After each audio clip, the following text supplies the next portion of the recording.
So this is a quick video I'm just going to make to show some unit conversions, and I thought I would use the 3 examples that I put in the review package. So I'm going to show one way in which you could possibly do it, but be aware there are other ways, and as long as the math is correct and you arrive at the same final answer, they should work. So let's start out with this first one here, which is converting 25 centimeters into kilometers. So step 1 is we write what we have, or in this case 25 centimeters, and then we're going to multiply it by something called a conversion factor. And how the conversion factors are is we're basically trying to multiply it by something that equals 1. And how we set this up is we're trying to get rid of this centimeter unit, and we will be able to cancel it out if we put it on the bottom of our conversion factor. We're trying to get to a kilometer unit, so we're going to put kilometers over top. Now, like I said, we're trying to get a conversion factor that will give us multiplying by 1. So what we have to do is we have to equate kilometers to centimeters. Or in other words, if you have 1 kilometer, how many centimeters do you have?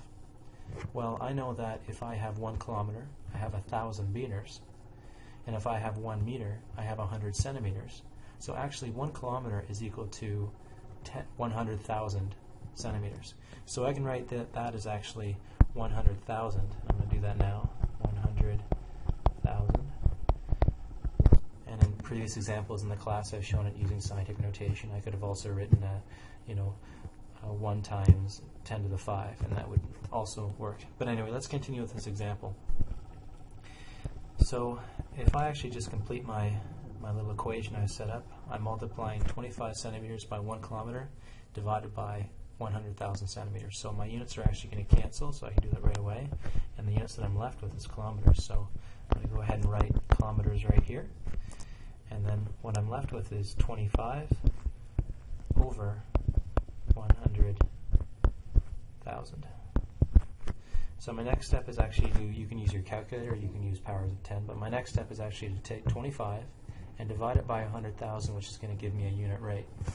So I can use my little decimal trick, or I can use my calculator and get 25 divided by 100,000, and I'm going to get 0.00025 kilometers.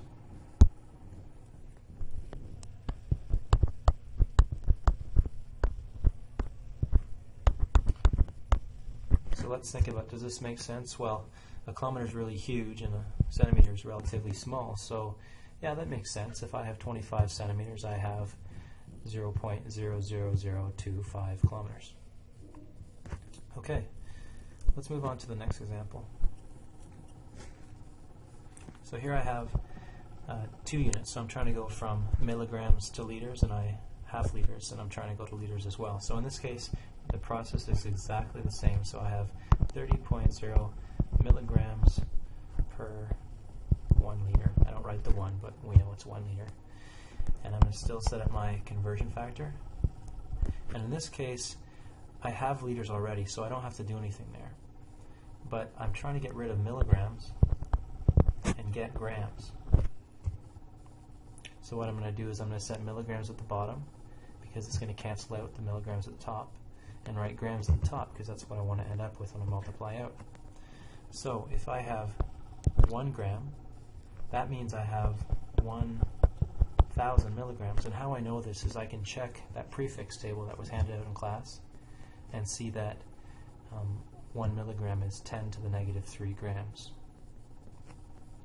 So continuing with this, I checked my units. They are going to cancel out, and I have 30.0 grams.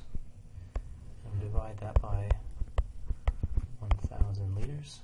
And to get my unit rate, same thing, I can use my calculator, or I can use the decimal trick and move the decimal and get 0.030 grams per liter. And I would just simply write it like grams per liter. And that's converted.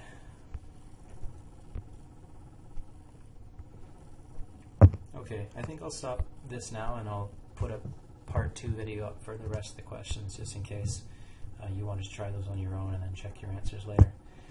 Okay, so the next video will show the rest of the responses to unit conversions.